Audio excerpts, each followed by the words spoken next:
I am a recovering lawyer. I have been a lawyer since 1980, but I have not practiced in like almost 20 years. So I've been clean for a while.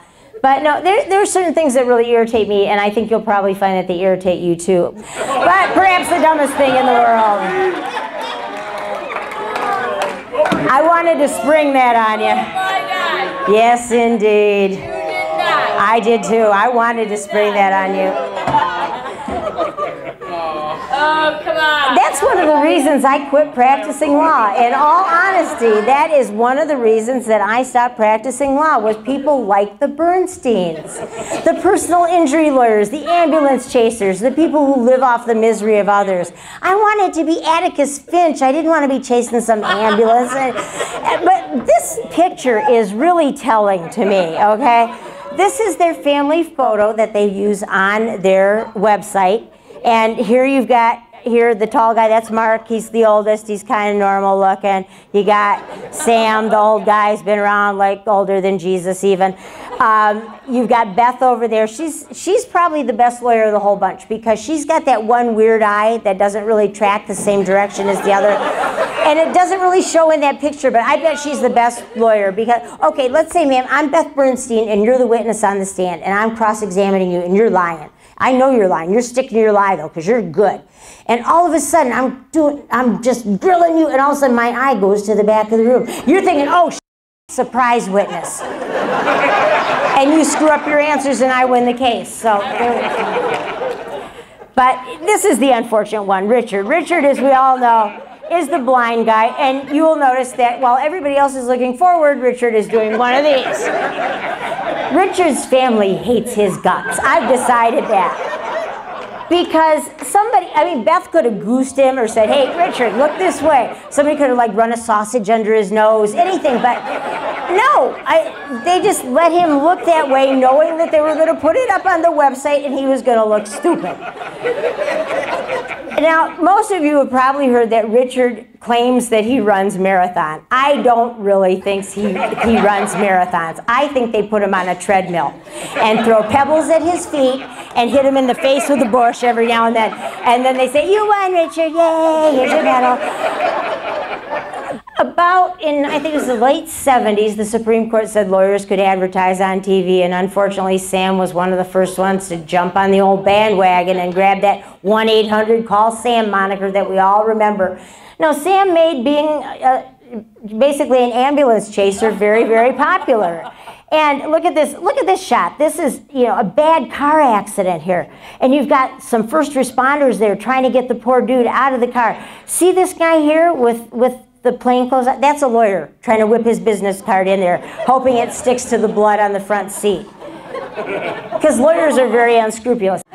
But, you know, lawyers, they do that. They file lawsuits on behalf of people who've, you know, fallen down because their neighbor built the sidewalk too close to their butt. She's wearing the fake cervical collar. They're both smiling like crazy because you know what's coming up next. Yeah, show me the money. And as a result, now we don't take responsibility for our own stupid actions. If we fall down, we want somebody to pay for it. Doggone it. It's not my fault that I'm clumsy. Show me the money. And that has spawned an entire group of bad learning habits, such as we no longer learn from pain, okay? And you know who really got the ball rolling? Was that crazy broad who went to McDonald's about 30 years ago. Remember her? She got a hot cup of coffee. Hot cup of coffee. Her name was Stella. Stella was not the brightest woman in the world. I mean, I think that's what she probably looked like. But she loved her morning coffee, so she went to McDonald's at the drive-thru and ordered herself a piping hot cup of coffee. What did she do with the coffee? She put it in Nature's Own cup holder. Right there, next to the old lady business, you know, right to your nanu there, right? And, yeah, your hoo-ha. Don't know if she hit the brakes, hit a pothole, started doing her Kegels. I don't know exactly what happened. But she burned herself pretty badly in an area where you don't want hot liquid spilled unless it's candle wax, and everybody agrees beforehand. But after she got done screaming and hurting herself, she decided, doggone it, I am going to sue. So she picked up the phone and she dialed 1-800-I-AM-DUMB. And she said, hello, Mr. Lawyer. Would you please help me file a lawsuit against McDonald's because I burned my cooter with their hot coffee? And The lawyer said, why, of course, we will sue McDonald's. And they did. And guess how much money she got? $3 million. Once they saw this happen, it just multiplied and people started filing lawsuits over and over and over again, and like sheep jumping off a cliff, people just followed suit and did it. And crazy, crazy warning labels started springing up. But what do you see now on wheelbarrows? This warning, not intended for highway use. Okay, who's the jackwagon taking these out on the freeway? And if that doesn't get across for you, some of them even have illustrations, the right way and the wrong way to use the warning. Don't, use it to haul your junk around, but don't play speed racer in it. That's just bad. Now, decon, it kills rats. If you got rats, go buy yourself some decon. What does it say on the back?